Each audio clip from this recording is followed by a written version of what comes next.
Ang mga bata ay nagmamadaling lumabas mula sa isang kainan at sumigaw na marahil ay baliw ang may-ari. Sa sandaling iyon, ang kapitbahay ay pumasok sa tindahan upang tingnan ang sitwasyon. Hindi inaasahan, nang humarap ang asawa, ang buong mukha niya ay puno ng dugo. Ang asawa naman ay nakahiga sa lupa, humihinga na lang ng mahina. Ang kutsilyo sa kamay ng babae ay tumutulo pa rin ang dugo. Ang kapitbahay ay natakot. Normal na maganda ang relasyon ng mag-asawang ito, kaya bakit ngayon ay napakawalang awa niya sa kanyang asawa? Marahil ay dahil sa paggamit ng contraceptive pills, kaya hindi normal ang kanyang pag-iisip. Kaya dinala siya sa istasyon ng pulisya. Umaasa siyang matutulungan siya ng kanyang matalik na kaibigan na abogado. Sinabi niya na hindi niya sinasadyang patayin ang kanyang asawa, ngunit siya ay sinaniban ng isang bagay. Ngunit ang abogadong ito ay isang realista. Ang bayad ko bawat oras ay 450,000 won. Kaya mo ba itong bayaran? Ngunit ikaw lang ang kilala kong abogado. Paumanhin, kung nakokonsensya ka, wag mo na akong hanapin. Hanapin mo ang abogadong kaya mong bayaran. Hindi marunong magtanaw ng utang na loob. Naalala ni No Chaki ang hitsura niya 15 taon na ang nakakaraan nang wala siyang pera para sa matrikula. Noong panahong iyon, ibinigay niya ang lahat ng kanyang naipon na pera sa part-time na trabaho sa kanya. Siya ay labis na naantig hanggang sa umiyak para sa ilang barya at pagkatapos ng 15 taon, nakalimutan niya ang lahat. Si No Chaki ay ganap na nawala ng pag-asa. Sa kabilang panig, sa butika,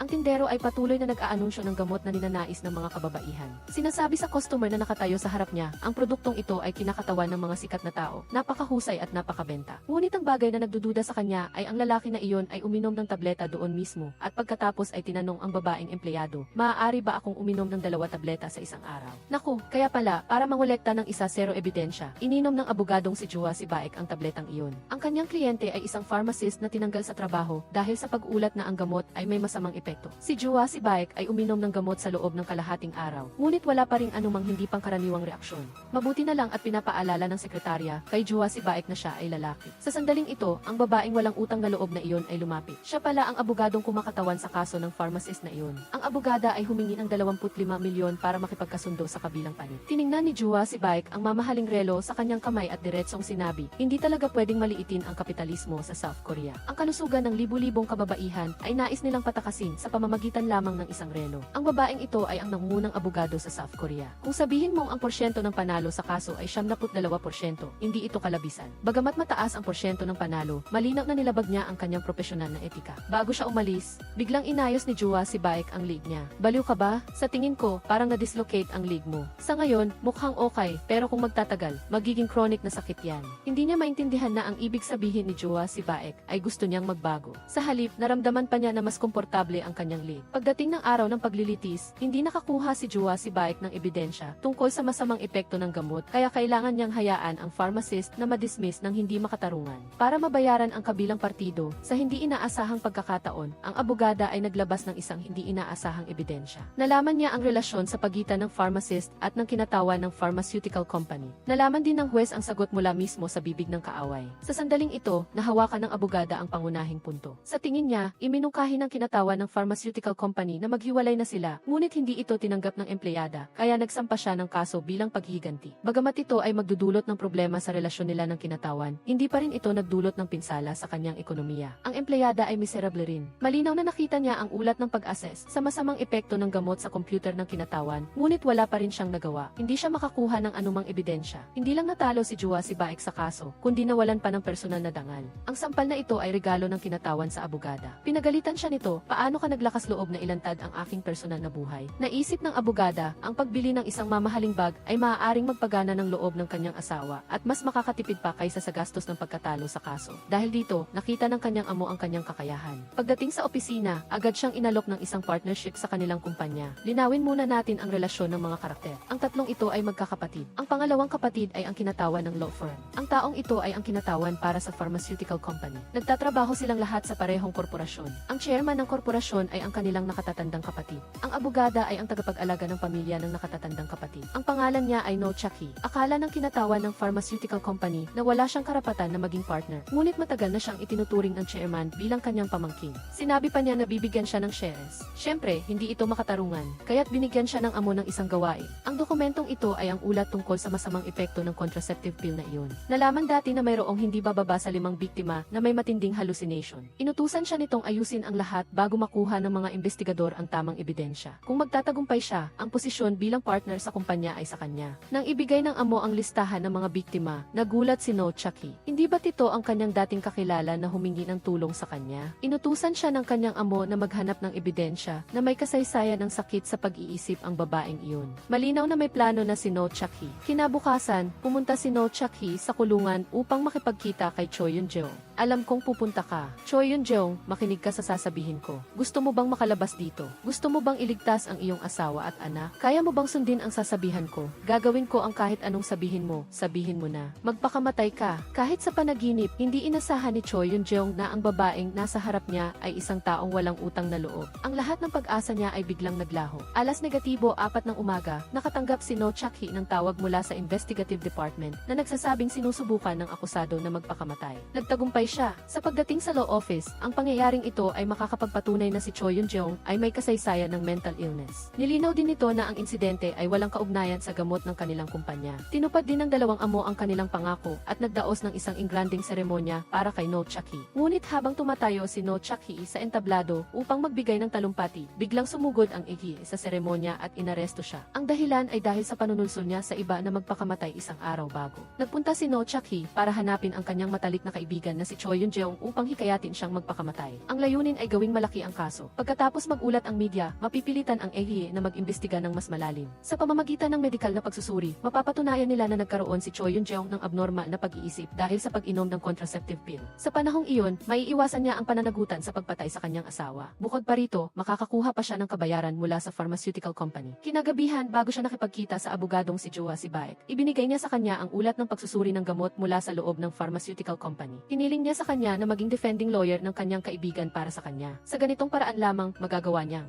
ang paghinto sa pagbebenta ng contraceptive pill na iyon. Nang makita ni No Chucky ang kanyang matalik na kaibigan na nakahiga sa kama sa ospital, bigla siyang nalungkot. Dapat ay nagpapanggap lang siya. Hindi niya inaasahan na ganoon kagaling umarte si Choi Yun-jeong. Sinabi rin ni Choi Yun-jeong ang kanyang pinagdaanan. Binalutan ko ng damit panloob ang aking lit. Hindi ko inaasahan na gawa pala iyon ng Vietnam. Napakaganda ng kalidad. Halos kalahating araw akong nahirapan ngunit hindi ito naputol. Kung hindi ako nakita ng staff, patay na talaga ako. Hindi niya inaasahan na si Choi Yun-jeong ay kasing buti pa rin ng dati. Ngunit ang lahat ng ginawa niya ay sulit. Ang pagtigil sa pagbebenta ng gamot na iyon ay makapagliligtas sa libu-libong kababaihan. At dahil dito, si No Chucky ay dinala si No Chucky sa istasyon ng pulisya para imbestigahan. Mabuti na lang at naintindihan ni Joa Sibaek ang kanyang pinagdadaanan kaya tinubos niya siya. Ngunit kailangan ni No Chucky na linawin ang isang bagay kung may nag-report ba sa kanya sa loob ng kumpanya. Mabuti na lang at sinabi sa kanya ng pulis na si Yoon Seok-go na ang amo niya mismo ang tumawag. Alam ni No Chucky na siya ay biktima ng isang panloloko. Ngayong gabi ay ang huli niyang gabi sa marangyang apartment na ito. Ito rin ang huli niyang beses na magmaneho ng magandang sasakyan papunta sa trabaho. Ngunit kailangan niyang panagutan ang kanyang mga aksyon. Lumuhod siya sa harap ng kinatawan, ngunit galit na galit ang kanyang amo at tinawag siyang isang masamang puting lobo.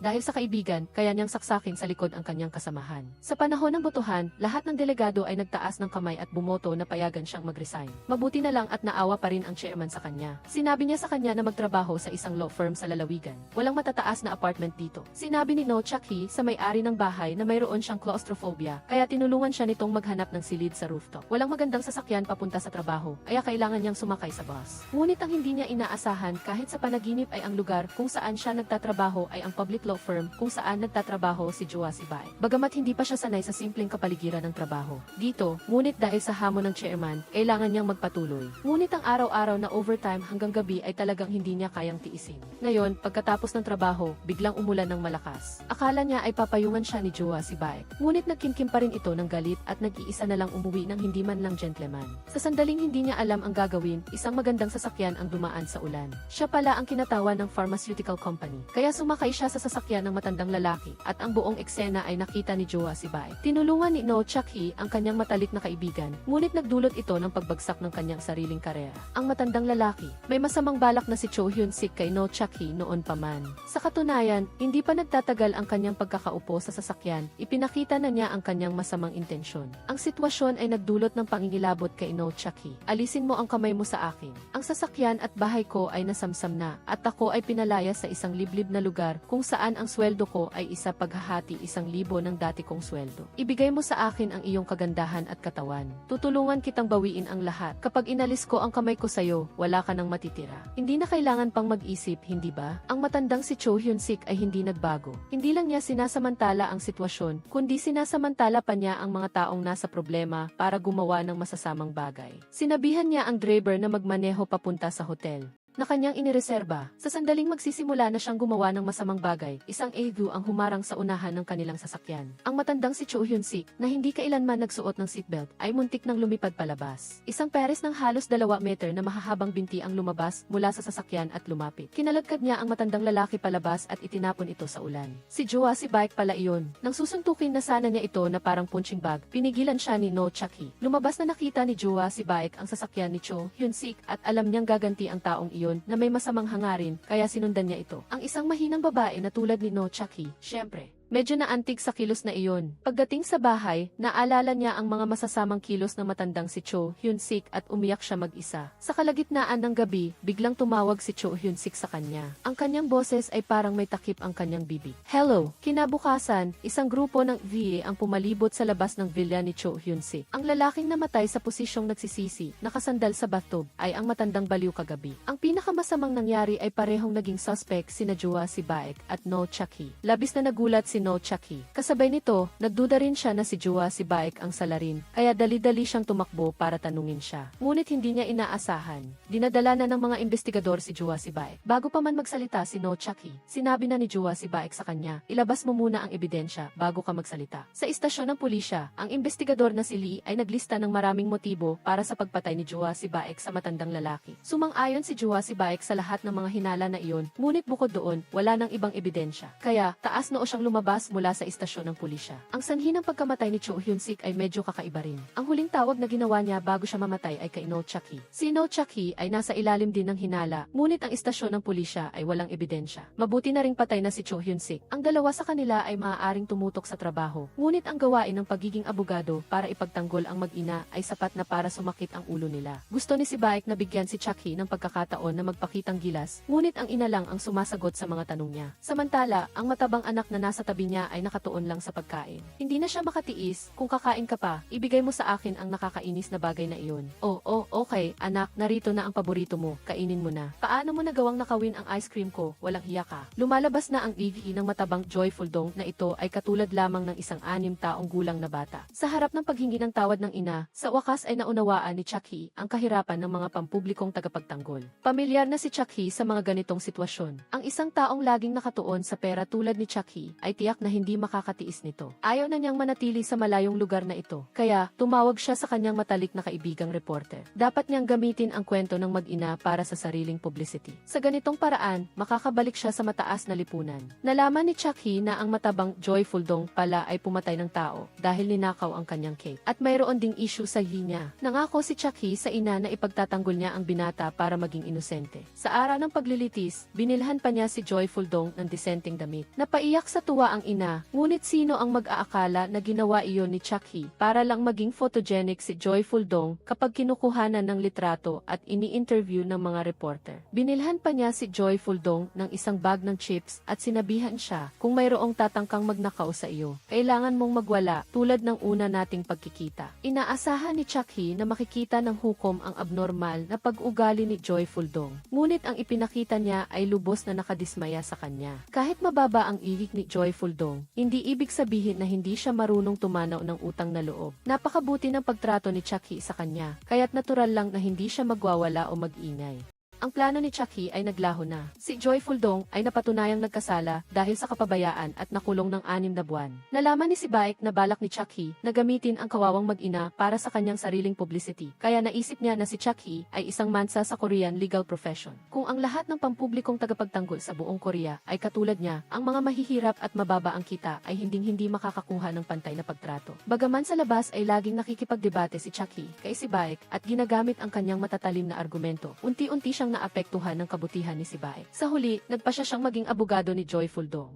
Muli, ang mag-inang Joyful Dong ay matagal nang naninirahan sa isang subsidized na bahay at ang kanilang araw-araw na buhay ay napakahirap. Ang asawang lalaki ay may pinsala sa binti dahil sa pamumulot ng basura. Ibinigay ng ina ang isang gusot na sulat at sinabi na tila ninakaw ng ibang tao ang baon ng kanyang anak. Bago umalis, binigyan ng ina si Chucky ng isang napaka-espesyal na regalo. Binuksan niya ito nang makalabas siya ng bahay at nakita niya na ito ay ilang ugat na gulay at isang pakete ng maanghang na steak. Bagaman hindi niya ito nagustuhan, ito ang pinakamahalagang regalo mula sa kanilang pamilya. Nang makita niya si Joyful Dong, natuklasan niyang wala siyang kakayahang alagaan ang sarili. Tiningnan ni Joyful Dong si Chucky bilang kanyang ina at gustong magpakitang gilas sa kanya. Ang kakaiba pa, gumamit siya ng baon para bumili ng relo. Hindi naman siya marunong tumingin ng oras, pero gusto niyang bilangin ang mga sandali para makita ulit ang kanyang ina. Naantig si Chucky. Pagkalipas ng ilang araw, dinala ng kamag-anak ni Joyful Dong ang isang saranggola at sinabing inihanda ito ni Joyful Dong para sa kanya noon. Pero dahil sa kaso, hindi niya ito maibigay sa kanya. Sa pagtingin sa saranggola na malayang lumilipad sa kalangitan, naalaala ni Chucky ang kanyang kabataan. Para sa isang Joyful Dong na may gililang ng isang 6 taong gulang na bata, ang kalayaang hinahangad niya ay ang makasama ang kanyang ina. Masayang-masaya si Chucky sa pagpapalipad ng saranggola nang hindi alam na muntik na itong makapatay. Nakita niyang sumabit ang saranggola sa kawad ng kuryente. Kinuha niya ang walis para itusok ito, ngunit hindi pa rin niya maabot ang saranggola sa kabila ng kanyang taas na 1.7 metro. Kaya't buong tapang siyang tumayo sa pader. Ang pinaka nakakagulat na bagay ay ang isang matalinong tao, tulad niya ay naglakas loob na tumalon para tusukin ang saranggola. Muntik na siyang mahulog kasama ang walis, ngunit buti na lang at mabilis na dumating ang gwapong si Sibaek para hilahin siya. Tumama ang matigas na ulo ni Chucky sa dibdib niya. Nananlaki ang mga mata ni Sibaek. Tinawag siya ni Chucky sa loob ng ilang sandali bago siya dahan-dahang nagising. Pero bigla siyang nawalan ng alaala. Sibaek, iyan ba ang pangalan ko? Anong nangyayari sa iyo? Huwag mo akong takutin. Nakalimutan mo ba talaga? Niloloko ka lang, tanga. Galit na galit si Chucky at nakalimutan niyang 2 beses na siyang iniligtas ni Sibaek. Nang makita niya ang pagdurugo ng ilong ni Sibaek, hindi man lang siya nagpasalamat. Sa halip, naisip pa niyang sinusundan siya ni Sibaek. Napatulala si Sibaek at sinabi na lang na 2 taon na ang nakakaraan, nakatira siya sa rooftop room sa tapat. Mas lalo itong ikinainis ni Chucky dahil ilang buwan na silang nagtatrabaho ni Sibaek at kapitbahay pa sila, ngunit lagi siyang iniiwasan ni Sibaek kapag uwian. Ang babae ay hindi paligoy-ligoy at diretsahang sinabi ang dahilan kung bakit ayaw niya kay Chucky. Bilang isang abogado, pera lang ang nasa isip niya, kahit na para lang sa isang bag na tulad nito. Ang halaga ng isang taong sweldo niya ay nasa ganoon lang. Bukod pa rito, ang perang ito ay nakuha niya kapalit ng pagtalikod sa kanyang profesional na etika. Hindi na nagreklamo si Chucky sa mga taong ayaw sa kanya. Sa isang tulad niya, wala itong epekto. Masama na ang pakiramdam niya, tapos nakatanggap pa siya ng tawag mula sa isang 70 taong gulang na lalaki na nagsabing nakulong ang kanyang anak dahil sa basta-basta na pagkuha ng litrato gamit ang kanyang telepono. Pagkatapos, nagkunwari siyang inosente at hiniling kay Chucky na ipagtanggol siya. Nagalit si Chucky na nawalan na ng gana. Dinalhan siya ng isang kasamahan ng isang file na nakakuha ng kanyang atensyon. Ang isang taong lumaki sa isang ampunan tulad ni Chucky ay karaniwang may malalim na empatya. Ngunit nang makita niya ang kawawang kliyente, hindi siya nakaramdam ng awa. Sa halip, galit siyang sinabi na hindi ito karapat-dapat na maging tao. Ngunit sinabi ng babae ang kanyang pinagdadaanan na naging dahilan kung bakit niya iniwan ang kanyang anak. Isa rin siyang ulila. Pagkatapos magbuntis, walang awang iniwan siya ng kanyang kasintahan. Ipinanganak niya ang bata bago pa man siya ikasal. Dahil mayroon na siyang bagong kasintahan, napilitan siyang gawin ito. Bagaman hindi siya karapat-dapat na kaawaan, bilang kapwa babae, nahirapan din si Chucky. Pumayag si Chucky na ipagtanggol siya, ngunit hindi niya maiiwasan ang pagkakakulong. Kailangan niyang malaman na sa South Korea, ang pag-iwan sa isang bata ay isang napakaseryosong krimen. Plano sana ni Chucky na kapag nakalaya na siya, magtatrabaho siya sa isang backshop. Ngunit hindi niya inaasahan na sinabi ng babae na buntis ulit siya. Natigilan si Chucky, ngunit sa South Korea, hindi pinapayagan ang pagpapalaglag. Nangako ang babae kay Chucky na kapag ipinanganak na ang bata, aalagaan niya ito ng maayos. Ngunit ang naunang anak ay wala pa ring birth certificate. Si Chucky, na isang taong laging nakatuon sa pera, ay personal na nagparehistro ng pangalan ng bata para magkaroon ng birth certificate upang makahanap ang bata ng isang mabuting pamilya na aalaga sa kanya. Gustong-gusto ni Chucky na bumalik sa kanyang trabaho na may mataas na sahod, kaya buong araw siyang tumutulong sa mga mahihirap ng walang bayad. Umaasa na ang kanyang kaibigang reporter ay magsusulat tungkol sa kanyang mabubuting gawa. Ngunit sinabi niya na ang mga ganoong kwento ay hindi nakakaakit at mas magandang isulat na lang ang tungkol sa aso ng isang mayaman. Ito ang katotohanan ng South Korea. Ang mga mayayaman at mapagmataas na kabataang lalaki ay sakim at mayabang. Para lang masatisfy ang kanilang sariling interes, kahit mga bata ay hindi nila pinalalampas. bukas. Ngunit hindi niya alam na ang bata ay nakakuha na ng isang napakaseryosong pampublikong tagapagtanggol na walang iba kundi si Sibaek. Pagdating niya sa lugar, nakita niya ang kasuklam-suklam na ginawa ng mayaman na kabataan. Nagalit si Sibaek, itinapak ang paa niya at sinira ang rear view mirror ng sasakyan. Bago pa man maunawaan ng mayaman na kabataan ang nangyari, sumugod na si Sibaek. Binagsak niya ang salamin sa harap ng mayaman na kabataan. Hindi siya makapaniwala na nakakuha ng abogado ang bata. Kaya, ginamit ni Sibaek ang kanyang kamao para ipaliwanag ang sitwasyon sa mayaman na kabataan. Pagkatapos nito, dinala sila sa istasyon ng pulis para mag-usap. Si Chucky ay naging abogado ulit ni Sibaek. Nag-aalala siya kung nasaktan ba si Sibaek. Ngunit hindi niya inaasahan na ang mayaman na kabataan ang mas nangangailangan ng atensyon. Pagkatapos siyang bugbugin, pumayag siya sa isang pag-aayos. Dahil sinuntok ni Sibaek ang kliyente, hindi na niya maaaring ipagtanggol ang ina ng bata. Kailangan niyang humingi ng tulong kay Chucky. Sa una, ayaw niyang gawin ang gawaing ito na walang bayad. Ngunit kinabukasan, dinala ni Sibaek ang mag-ina sa kanyang opisina. Nakita niya na ang ina ng bata ay bingi. Inisip niya na gusto na naman niyang gamitin ang kwento nila para sa kanyang sariling publicity, kaya't kinausap niya ng pribado si Sibaek. Tinanong niya kung ano talaga ang nangyayari sa pagitan ng mag-ina at ng mayaman na kabataan. Ang bubuyog ay magsasabi sa inyo ngayon. 2022 na, ngunit ang mga chaebol sa South Korea ay nananatili pa ring walang kapantay. Ang matandang chairman na ito ay hindi kailanman itinuring na tao ang kanyang mga empleyado. Ang mas nakakainis pa, tuwing may ginagawang nakakainis ang kanyang anak, ginagamit niya ang kanyang golf club para hampasin ang puwet nito. Ang mayaman na kabataan ay sadyang walang kwenta.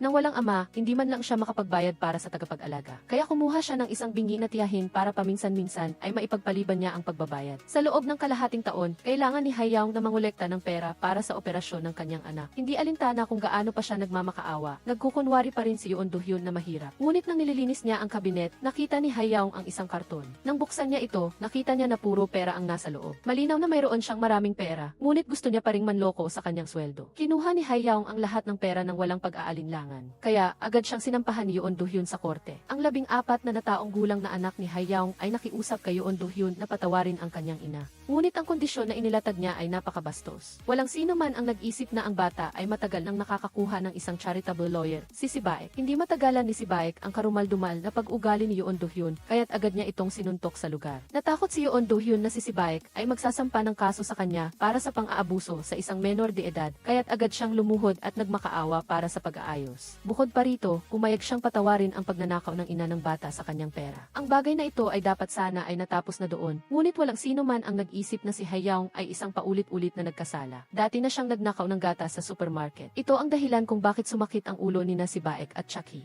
Subalit, sa kabila nito, nagpa siya ang dalawa na tulungan ang kawawang mag-ina hanggang sa huli. Ang anak ni Hayaong, na nasa high school pa lamang, ay napaka-mature at nakakaawa. Hindi niya inisip ang pananakot ni Yoon Do-hyun. Ang tanging nais niya ay makalaya ang kanyang ina mula sa kulungan. At ang abogado na si Chucky ang tanging pag-asa ng mag-ina. Sa korte, ang prosekusyon ay nais na gamitin ang nakaraang kaso ni Hayaong upang isakdal siya. Samantala, nais ni Chucky na patunayan na ang ginawa ni Hayaong sa bahay ni Yoon Do-hyun ay hindi pagnanakaw at sa gayon ay hindi siya lumabag sa batas na ito. Matapos marinig ang sinabi ni Chucky, si Hayaong ay nagsalaysay ng buong kwento ng kahirapan ng mag-ina. Ang prosekusyon ay naniniwala na ginagamit niya ang kanilang pagiging mahirap upang makuha ang simpatsya ng hukom. At ganoon na nga, ang korte ay naging lugar ng matinding debate sa pagitan ng prosekusyon at abogado. Hanggang gabi na, nang halos umuwi na ang mga hurado, ang taga-usig ay tuyong-tuyo na ang lalamunan at ang hukom ay nakatulog na sa sobrang pagod. Nagising si hukom hindi na niya matiis ang pagiging makulit ng taga-usig. Ano ba ang kikitain sa pagpilit sa mga nasa ilalim na klase? Sa wakas, sumuko na rin ang taga-usig.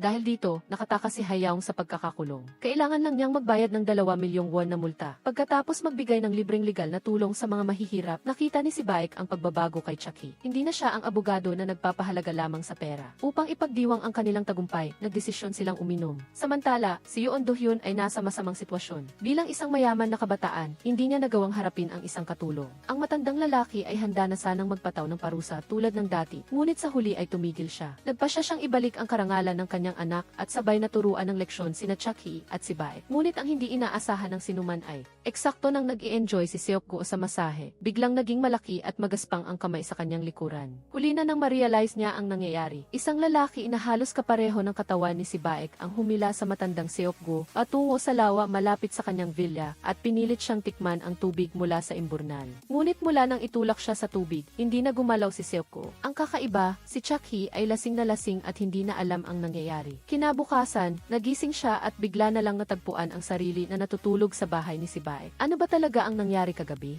May pagkakataon kaya na pagkatapos malasing ni No Chucky, dinala siya ni Joa Sibaek sa kanyang kwarto at tahimik na umalis para asikasuhin si Isidu. Bagamat misteryo pa rin ang lahat, nabantayan pa rin si No Chucky ng babaeng investigador na ito. Noong una, inakala kong siya ang boss ng kasong ito dahil sa ugali ni No Chucky na pumapatay sa mayayaman para tulungan ang mahihirap. Ngunit sino ang mag-aakala na ang lalaking ito na nagbebenta ng pizza ay ginawa rin ni scriptwriter Cho bilang suspect. Ang mga tape sa mesa na ito ay kapareho ng tape sa matandang si Seoko. Higit pang nakakapanabik, tinulungan siya ni Sibaek na i-deliver ang pizza at ang destinasyon ay isang ampunan. Gayunpaman, ang matandang direktor dito ay isang masamang matanda at ang mga mata ni Sibaek. Nakita siyang hindi mapakali, pumunta si No Chucky sa ampunan sa gabi para magbigay ng regalo sa anak ng kanyang matalik na kaibigan. Gusto niyang makita ang bata, ngunit sinabi ng matandang direktor na tulog na ang bata. Nang aalis na sana si No Chucky, hinawakan siya ng matandang lalaki. Siya mismo ay lumaki sa ampunan, ngunit wala siyang magandang nararamdaman para sa matandang direktor dahil siya ay napakasama. At nakatadhana na hindi siya mabubuhay ngayong gabi. Maya-maya, may humila sa kanya papunta sa dalampasigan at siya rin ay pinarangalan na mamatay sa parehong paraan tulad ng dalawang naunang matanda. Ang sitwasyon ay lalong naging misteryoso. Sino sa wakas ang galit sa mga matandang ito? Ito ay tiyak na isa sa pinakamagandang detective movie ng 2022.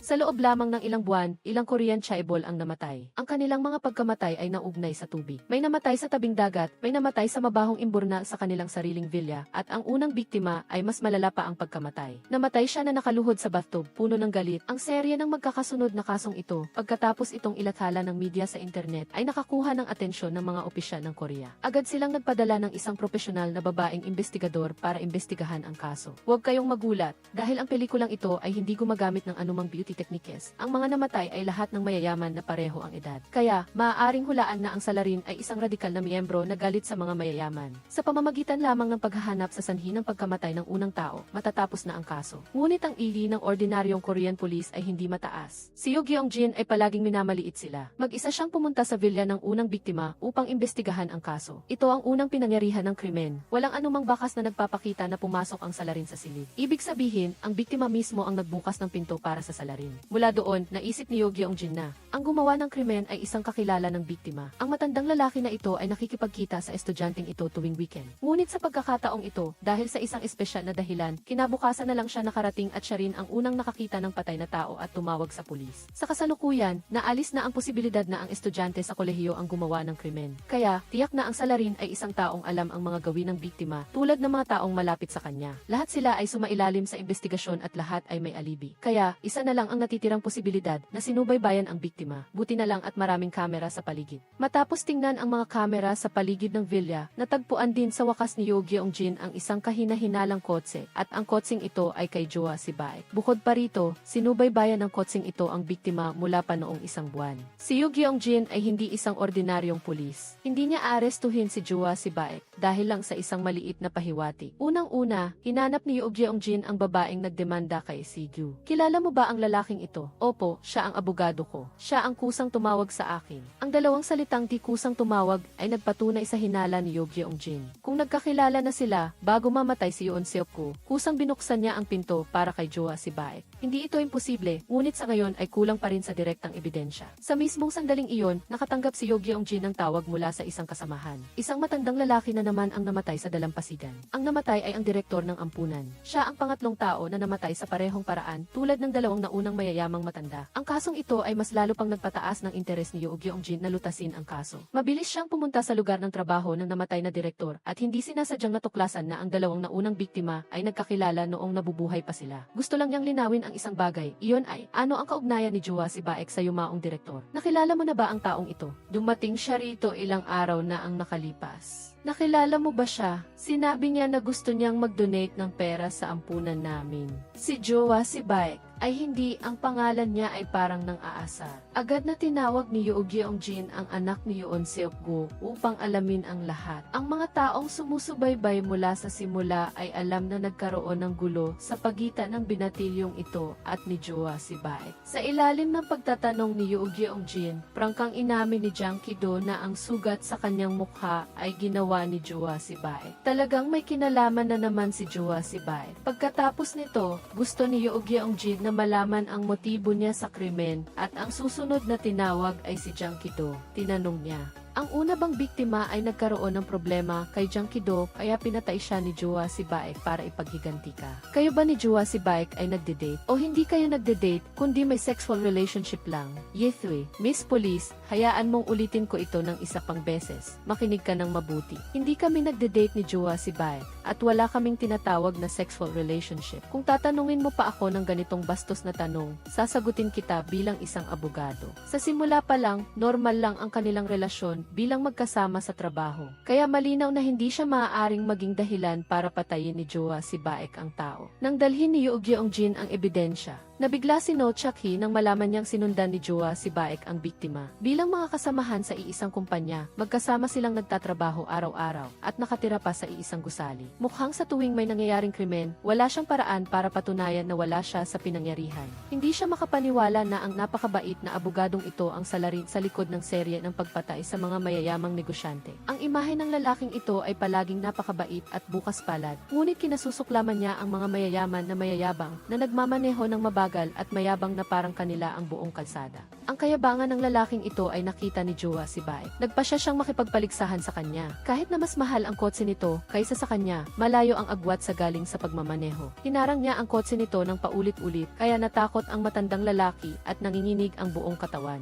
Matagumpay niyang tinuruan ito ng leksyon at agad na umalis si Jua si Baek. Walang tigil sa pagmumura ang matandang lalaki. Bilang pinuno ng Departamento ng Investigasyon, hindi pa siya nakakita ng ganoong kayabang na tao. Ang matandang lalaki ay hindi rin naman mabait. Ang babaeng ito ay bagong graduate lang sa Police Academy at gustong maging pulis. Ngunit tinawag siya ng pinuno ng departamento sa isang ihis para sa isang panayam. Para sa kanyang trabaho, kailangan niyang pumasok sa masamang lugar na ito. Ngunit ang layunin ng matandang pinuno ng departamento ay hindi simple. Kung gusto mong maging pulis, kailangan mong sumunod. Kung ano ang sasabihin ko na gawin mo, dapat mo itong gawin. Sige, punuin mo. Bakit ka nanginginig? Diyos ko, ang pulis, ulitin mo, ay isang katawan. Isang katawan? Ganoon. Kaya ngayon, maging isa na lang tayo. Paumanhin po talaga. Sa sandaling iyon, nakita ng dalaga ang tunay na mukha ng matandang pinuno ng departamento. Ngunit huli na ang lahat. Pagkatapos ng 8 taon, humanap ang nanay niya ng isang abogado para sa kanya. Noong taon na iyon, dahil sa pagkatalo sa kaso, ang kanyang anak ay naospital sa isang mental hospital at naubos ang kanilang pera. Matapos marinig ang buong kwento, nagtaka si No Chak-hee kung aling masamang law firm ang nag-abogado para sa matandang pinuno ng departamento. Sa kasamaang palad, ito ang law firm kung saan nagtrabaho si No Chak-hee ng higit sa 15 taon. Agad siyang tumawag sa kanyang dating kasamahan upang tingnan ang mga dokumento. Ang hindi niya inasahan kahit sa panaginip ay ang siya ang responsable sa kaso noong taon na iyon. Naalala niya ang kanyang sarili noon. Dahil sa mataas na bayad sa abogado, lubos siyang naniwala sa isang panig na salaysay ng pinuno ng departamento. Ngayon na nagtatrabaho siya sa isang public defender's office, naiintindihan na niya ang ibig sabihin ng sinabi ni Jua si Baek noon. Ang kanyang kaalaman sa batas ay naging sandata para protektahan ang mga mayayaman.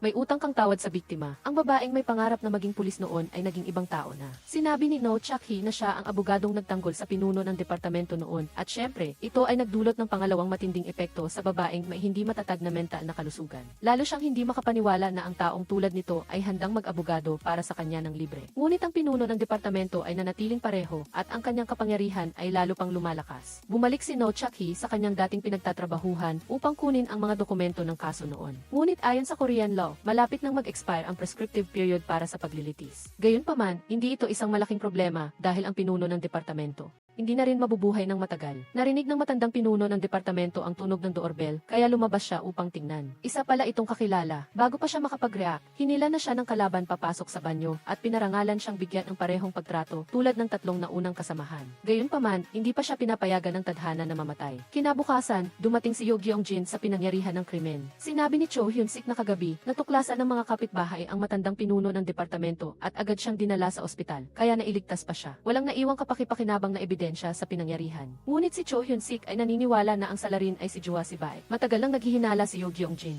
Ngunit sa kasamaang palad, walang direktang ebidensya. Naniniwala si Cho Hyun-sik na ang motibo ni Jua si Baek ay ang nais niyang maging modernong Jesus. Ang pagpili niyang maging public defender ay dahil nais niyang parusahan ang malalakas at tulungan ang mahihina. Malinaw na hindi sumasang-ayon si Yoo Gyeong-jin sa ideyang ito. Nagpasya siyang makipagkita kay Jua si Baek. Hindi lang siya bihasa sa batas, ang bih niya ay 139 pa. Dahil wala pang direktang ebidensya si Yoo Gyeong-jin, naging napakagalang niya. Umaasa siyang maglaan siya ng kaunting oras upang tulungan siyang sagutin ang mga katanungan tungkol sa kaso. Siyempre, pumayag si Jua Sibaek sa kahilingang ito, ngunit hindi niya inaasahan na matagal na pala siyang binabantayan ni Yoo Gyeong-jin. Nag-antay si Yoo Gyeong-jin na itapon ni Jua Sibaek ang ininom niyang kape sa basurahan at agad niya itong pinulot. Ang layunin niya ay makuha ang ihi nito. Pagkatapos ng ilang araw na pag-antay, matagumpay na natagpuan ng teknisyan ang ihi ni Jua Sibaek sa pinangyarihan ng krimen ng ikalawang biktima. Sa wakas, mayroon na silang dahilan para arestuhin si Jua Sibaek. Matagal nang hindi gusto ni Jang Iyon si Jua Sibaek, kaya tuwang-tuwa siya na personal na hulihin si Jua Sibaek. Hindi pa rin makapaniwala si No Chak-hee na si Jua Sibaek ang salarin. Nagmamadali siyang hinabol si Yoo Gyeong-jin para alamin ang sitwasyon, ngunit sinaway lang siya nito. Sinabi pa sa kanya na maghanda na siyang sumailalim sa investigasyon. Nagsimula na ang paghaharap ng dalawang taong may napakataas na V. Inilabas ni Yoo Gyeong-jin ang unang ebidensya.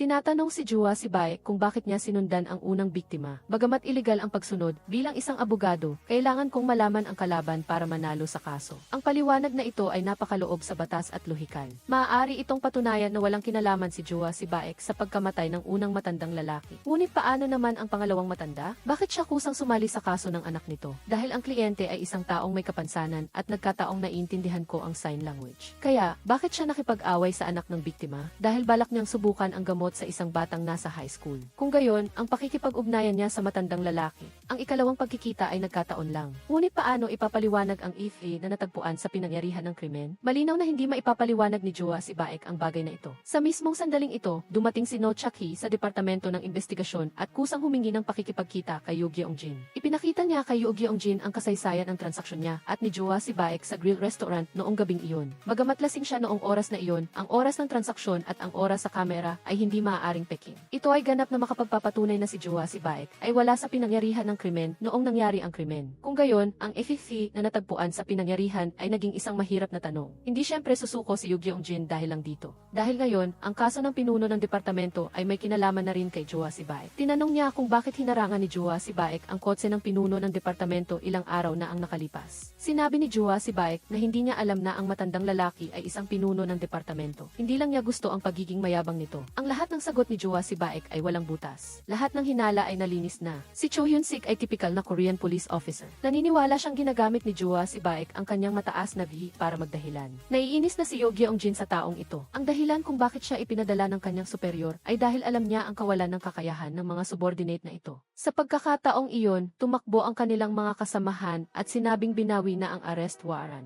Labis na nabigo ang lahat ng investigador. Nang makalabas si Jua Sibaek, nakatulog na si No Chak-hee sa labas. Pagkaalis nilang dalawa sa ahensya ng investigasyon, umaga na. Naramdaman ni No Chak-hee na talagang misteryoso ang lalaking ito. Hindi niya maiwasang magtanong, ang unang matanda, ang pangalawang matanda, at maging ang pangatlong matanda. Ikaw ba talaga ang pumatay sa kanila? Niloloko lang kita. Ganyan magbiro si Jua Sibaek. Ngunit, bakit may sidig niya sa pinangyarihan ng krimen? Ang mga sumubaybay mula sa simula ay alam na si Jua Sibaek ay madalas na tumutulong sa dumpling shop ng kanyang kapatid. Nang hindi sinasadya, nakakita siya ng ilang mga tape at dinala ang mga ito sa ibang lugar. Kaya, makikita na ang kapatid ni Jua Sibaek ang boss ng pelikulang ito. Ngunit bago pa mailantad ang katotohanan, may isa pang matanda na namatay at ito ang lolo na nagpalaki kay No Chak-hee. Ito ay isang Korean detective film kung saan wala pang nalalantad na alas mula sa simula. Nang umuwi ang anak, natagpuan niya ang kanyang ama na nakatali at huminto sa paghinga sa upuan. Sa kanyang mga itim na daliri sa paa, nakapulupot ang isang electrical wire. Kahit sino na makakita nito ay agad natatawag sa pulisya. Ngunit nang kinuha ng butler ang telepono para tumawag sa pulisya,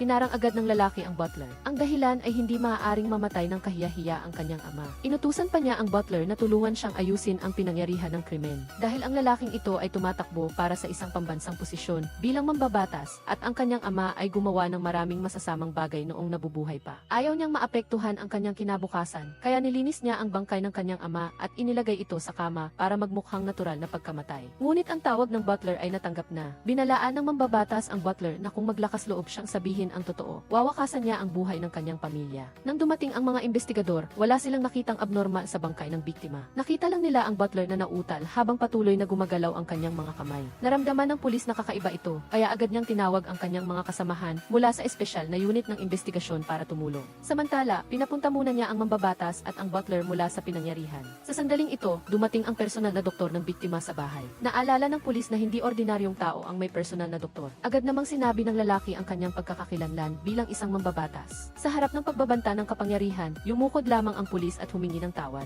Nagsisi siya na hindi niya pinaniwalaan ang mga salita ng mambabatas kanina at ang pribadong doktor ay malinaw na naging sertipiko para sa natural na pagkamatay ng ama. Ang mambabatas na bagong namatay ay ang matandang lalaki na nag-alaga sa ating bida na si No Chucky. Hindi niya matanggap na pumanaw na ang kanyang lolo. Kung tutuusin, pagkatapos mamatay ng kanyang lola, ang kanyang lolo na ang pinakamahalaga sa kanya sa mundo. Ngunit, hindi niya alam na siya mismo ang pumatay sa kanyang lola. Nang tumakbo siya sa bahay ng kanyang lolo, biglang tumakbo ang ilang investigador sa pinangyarihan. Agad na nakaramdam ng kakaiba ang mambabatas. Lumalabas na habang inaayos ng mga kawani ng punerarya. Nahayag na natuklasan ng matandang lalaki na ang mga daliri sa paa nito ay nasunog at naitim. Ngunit malinaw na nakasaad sa mga dokumento na natural ang kanyang pagkamatay. Kaya, agad siyang tumawag sa pulisya. Ang biglaang pagbabalik ng investigative team ay nag-alala sa mambabatas. Gusto niyang suhulan ang buong investigative bureau. Si No Chucky ay pinauwi na pagkatapos dumalo sa burol ng lolo niya. Ngunit pagdating niya sa kanyang opisina, nakatanggap siya ng tawag mula sa isang empleyado ng noodle shop. Ang lalaking ito ay tinulungan ni No Chucky dati at sinabi niya na sa tingin niya ay nabibiktima siya. Kaya, tinawagan niya si No Chucky para ipagtanggol siya. Bago pa siya matapos magsalita, pinutol na ng ibang lalaki ang tawag. Ang empleyado ng noodle shop. Ang empleyado ng noodle shop ay ang ginamit ng mambabatas bilang scapegoat. Nang makulong siya, napagtanto niya ang pagiging seryoso ng sitwasyon at gusto niyang bumalik sa tamang landas, ngunit huli na ang lahat dahil ang mga empleyado sa investigative bureau ay nabayaran na at gusto nila siyang patayin para manahimik. Pagkatapos nito, agad na inanunsyo ng mambabatas sa media na ang pumatay sa kanyang ama ay namatay na sa loob ng investigative bureau. Hindi makapaniwala si No Chucky na nagawa ng mambabatas na sabihin ang ganoong mga salita. Tumakbo siya sa mambabatas para tanungin siya tungkol dito. Ang empleyado ng panaderya ay pumasok ng palihim sa villa ng ama ng mambabatas, ngunit nahuli siya. Pagkatapos, nag-away silang dalawa at pinatay niya ang ama ng mambabatas.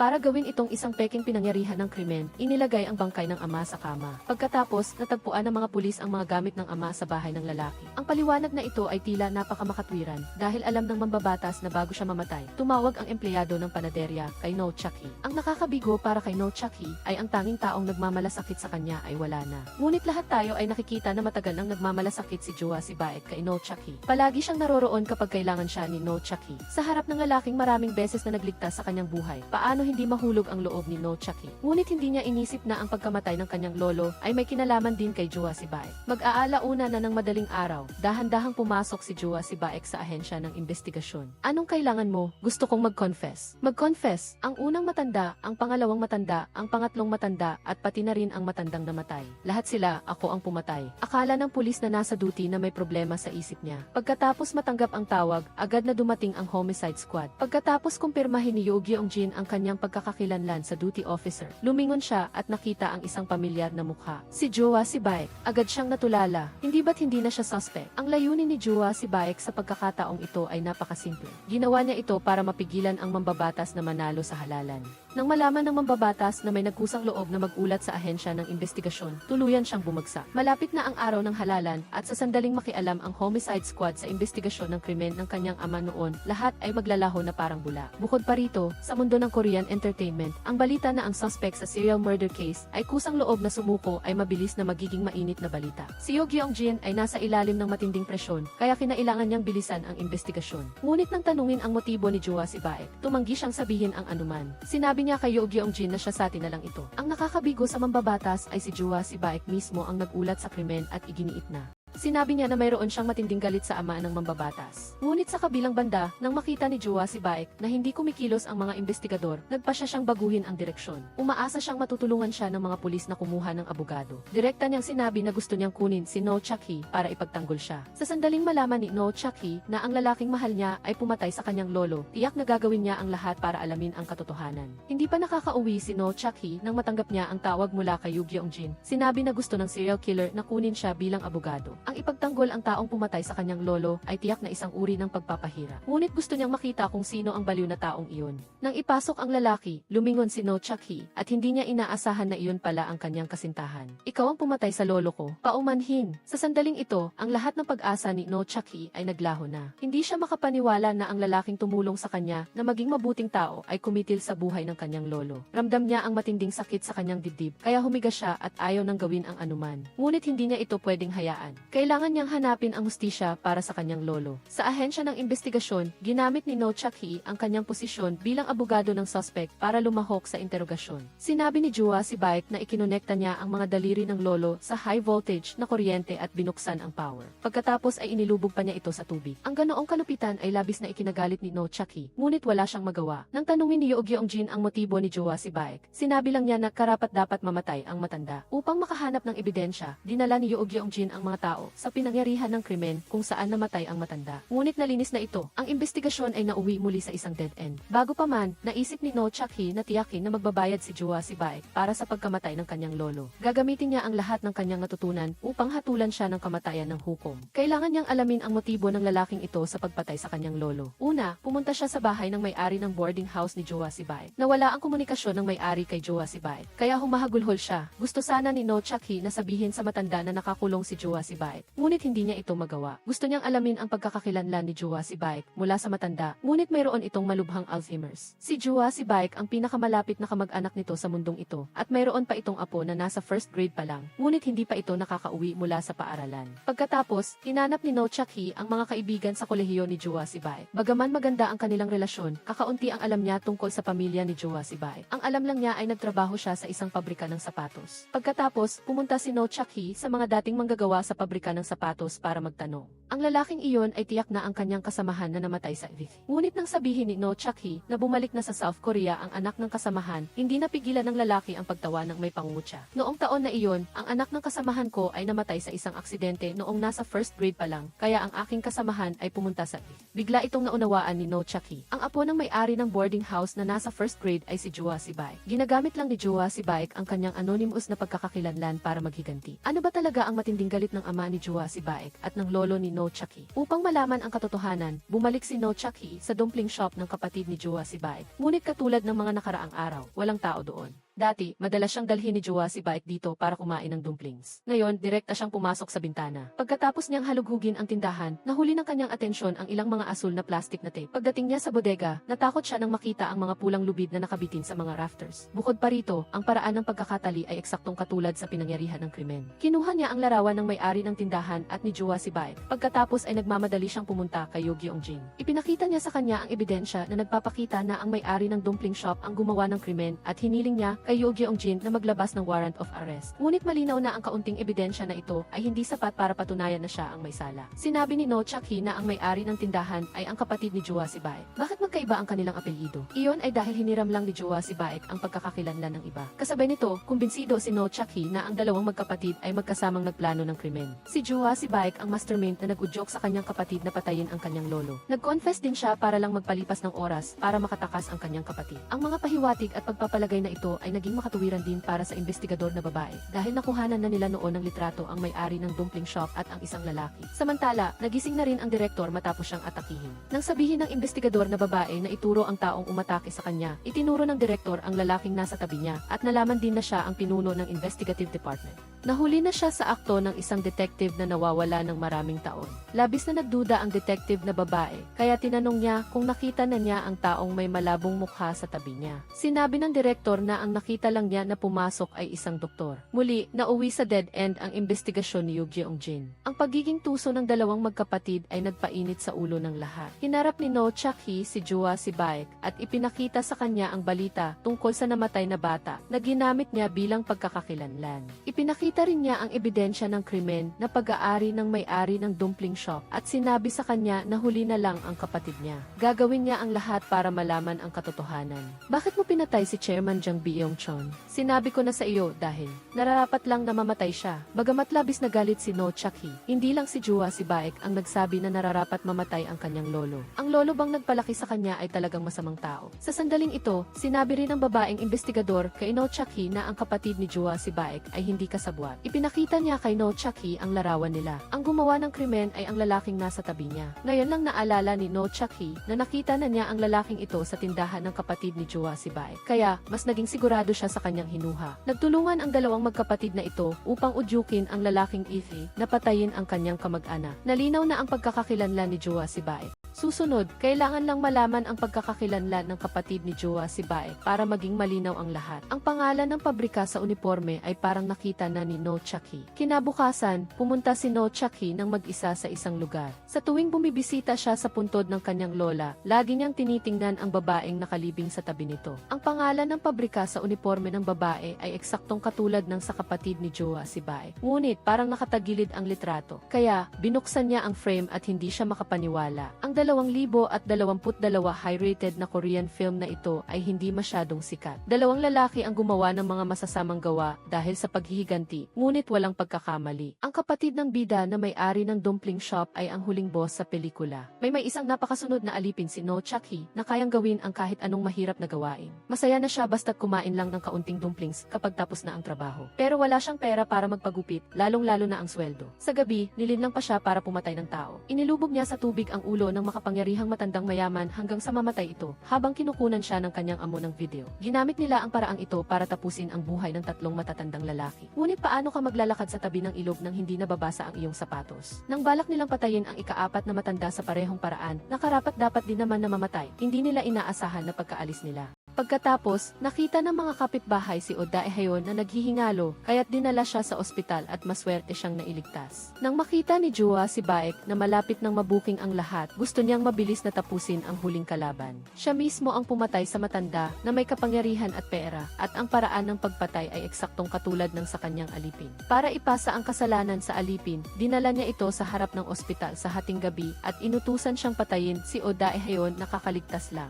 Lee Jong-bin, saan ako magiging katulad ni Lee Jong-bin? Lee Jong-bin, kailangan mo nang magbayad ngayon para sa ginawa mo. Ikaw si Lee Jong-bin, ikaw ang head ng investigation team noon. Ginamit niya ang isang espesyal na paraan para mang-interrogate. Sa puntong ito, napagtanto ng may balbas na lalaki na tila siya ay nagkaroon ng amnesia. Sinabi ni Oda Ehayon na dating silang magkatrabaho at si Lee Jong-bin ay ang head ng investigation team. Ang katotohanan ito ay hindi niya matanggap. Ang mga matatandang pinatay niya bago mamatay ay nagsabi rin ng parehong bagay. Pagkatapos siyang magkaroon ng amnesia, naimpluwensyahan siya ni Joa si Baek. Habang naguguluhan ang kanyang isip, sinamantala ni Oda Ehayon ang pagkakataon at hinampas sa ulo si Joa si Baek gamit ang isang florera. Nawala ng malay si Joa si Baek. Nakita ito ni Oda Ehayon at mabilis na tumawag ng doktor para tumulong. Ngunit ang pumasok ay si Joa si Baek. Hindi niya pinatay si Oda Ehayon, kundi iniksyonan niya ito ng pampakalma. Pagkatapos, dinala niya si Lee Jong-bin palayo sa ospital. Sinadya niyang ipakita ang sarili sa mga testigo at sakit. Kinabukasan, nang dumating ang mga investigador, sinabi ni Oda Ehayon na ang umatake sa kanya ay si Lee Jong-bin na matagal nang nawawala. Pero nalito siya nang banggitin ang pangalan ng doktor na pumasok pagkatapos. Biglang may lumitaw na hindi maipaliwanag na tao na nagpapatanong sa babaeng investigador. Pagkatapos dalhin palayo, sa wakas ay nagising si Lee Jong-bin. Matagal na siyang hinihintay ni Joa si Baek na magising, at pagkatapos ay sinabi niya ang lahat ng katotohanan.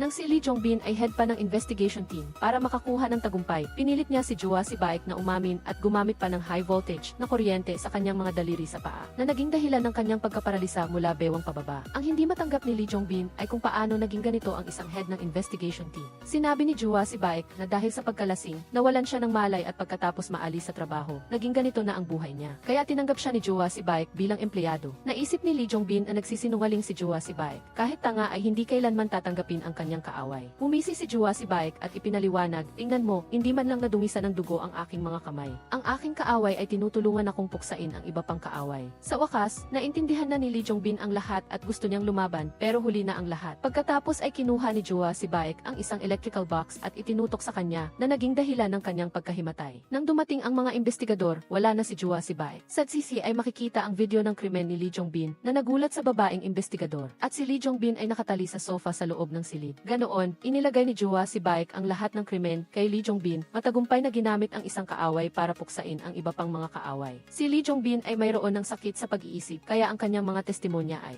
pero nagdududa pa rin ang babaeng investigador. Nang malapit nang mauwi sa walang kalutasan ang investigasyon, ang bida sa pelikula, si No Chaki, ay nagpunta para mag-self-confess at inako ang lahat ng krimen. Nang tanungin ng babaeng investigador ang kanyang motibo sa krimen, sinabi lang niya na ang matanda ay karapat-dapat mamatay at pagkatapos ay nanahimik na. Ang pangunahing layunin niya ay ilihis ang atensyon ng mga investigador para magkaroon ng oras ang kanyang kuya na makatakas. Ang huling matandang namatay ay ang nag-alaga sa babaeng bida, kaya hindi matanggap ni Jang Eun na ang kumuha sa buhay ng kanyang lolo ay ang kanyang sariling nobyo. Kaya dapat niyang hanapin ang motibo ng kanyang nobyo sa krimen para mahatulan siya ng kamatayan ng hukom. Hindi nagtagal, nalaman ni Jang Eon na ang may-ari ng dumpling shop ay kapatid ni Jacob. Kaya, palihim siyang pumasok sa tindahan para hanapin ang crime scene. Mula doon, napagpasyahan niya na ang dalawang magkapatid ay magkasamang gumawa ng krimen. Ano ba ang malalim na galit ng dalawang magkapatid sa kanyang lolo? Mula sa mga litratong nakuha ni Jang Eon sa dumpling shop, nakahanap siya ng clue. Ang uniform ng trabahador na suot ni Jua si Baek noong bata pa siya, nakita niya na iyon sa isang lugar. Kinabukasan, mag-isa siyang pumunta sa sementeryo. Sa tuwing bumibisita siya sa puntod ng kanyang lola, tinitingnan niya rin ang puntod ng babaeng nakalibing sa tabi nito. Ang uniform na suot ng babaeng ito ay eksaktong kapareho ng uniform na suot ng kuya ni Jacob, at tila nakalihis ang litrato sa frame. Na-curious si Jang Eon kaya binuksan niya ang frame. Ang natitirang kalahati ng litrato ay si Jua si Baek, ang kuya ni Jacob. Pagkatapos nito, kinailangan niyang alamin kung sino ang babaeng ito. Kaya tinawagan niya ang numero ng telepono na nakuha niya sa dumpling shop. Sa wakas, nakausap niya ang dating kasamahan ni Jua si Baek sa trabaho. Noong panahong iyon, nagtatrabaho sila sa iisang pabrika. Ang babae sa litrato ay ang fiancé ni Jua si Baek, at noong panahong iyon, siya ang Miss Factory na kilala ng lahat. Ilang araw bago ang kanilang kasal, ang fiancé ni Jua si Baek ay ginahasa ng isang kongresista at pagkatapos ay nagpakamatay. Si Jua si Baek naman ay inaresto at pinilit na umamin. Sa puntong ito, naintindihan na ni No Chak-hee na si Jua si Baek ay hindi nangahas na kalabanin ang kongresista. Kaya't binalikan niya si Jang Ki-do para maghiganti. Kailangang alamin ni No Chak-hee ang relasyon sa pagitan ni Jacob at ng fiancé ni Jua si Baek. Pumunta si No Chak-hee sa may-ari ng bahay ni Jacob. Kahit na napakaluma na ng signboard ng tindahan, makikita pa rin ang pangalan na Unhisu. Nang sabihin ni No Chak-hee ang pangalan na Unhisu sa matandang babae, agad itong hindi napigilan ang kanyang emosyon. Matapos marinig ang mga fragmented na alaala ng matandang babae, nagkaroon din siya ng konklusyon. Ang namatay na si Unhisu ay ang anak na babae ng matandang babae at siya rin ang ate ni Jacqueline. Kung gayon, makatwiran lang na magplano si Jacqueline at ang kanyang bayaw na patayin ang lolo. Ano ba talaga ang ginawa ng lolo sa pamilya noon? Pinuntahan ni No Chak-hee ang apo ng lolo.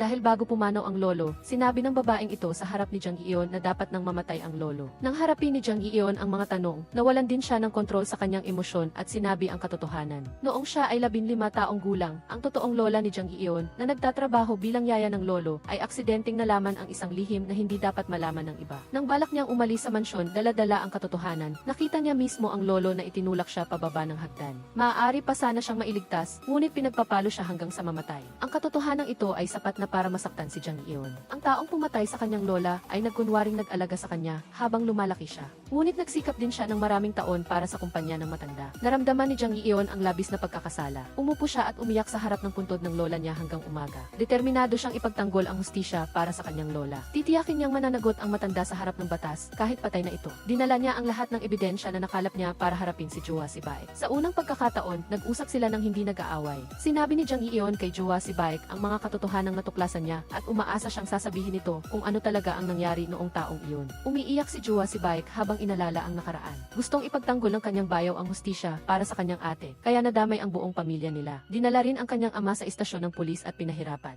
Nakita niya mismo kung paano sinaksakan ng high voltage na kuryente sa daliri sa paa ang kanyang ama. Dahil din dito, nagkaroon ng mental breakdown ang kanyang ina. Siya at ang kanyang bayaw ay nabuhay na lang sa mga labi ng kanilang pamilya. Sa huli, ito ay isang magandang bagay para sa mga investigador 35 taon na ang nakakaraan. Noong taon na iyon, ang pinuno ng Investigation Bureau ay ang matandang nag-alaga kay No Chak-hee hanggang sa lumaki siya. Sa puntong ito, naiintindihan na ni No Chak-hee ang lahat. Ang dalawang kamag-anak ng biktima ay umiiyak na parang wala ng bukas. Sa pagkakataong ito, tutulungan ni No Chak-hee si Jua si Baek na makakuha ng hustisya. Ngunit hindi niya alam na ang mga investigador ay wala pang nakikitang ebidensya na si Jua si Baek ang salarin. Sinabi niya rin agad sa babaeng investigador ang mga nangyari noong taong iyon kung maaari. Tinanakit niyang gustong gilitan ng laman ang mga taong iyon, ngunit siya ay isang abogado. Ang kanyang layunin ay panagutin ang mga masasamang tao sa batas. Naramdaman din ng babaeng investigador ang sakit para sa mga nangyari sa ama ni Jua si Baek dahil ang lahat ng ito ay totoo at nangyari sa kasaysayan ng Korea. Wala na silang dahilan para pigilan pa si Jua si Baek. Sa wakas, nakalabas na si Jua si Baek mula sa istasyon ng pulisya. Ngunit sa kabilang banda, hindi madaling sumuko ang bayaw ni Jua si Baek. Hahanapin niya ang taong naging dahilan ng pagkasira ng buhay ng kanyang fiancé para singilin ito. Sa oras na iyon, abala ang kongresista sa pangangampanya para sa kanyang boto nang bigla siyang makatanggap ng isang mensahe. Naramdaman niyang may masamang mangyayari kaya binuksan niya ito para tingnan.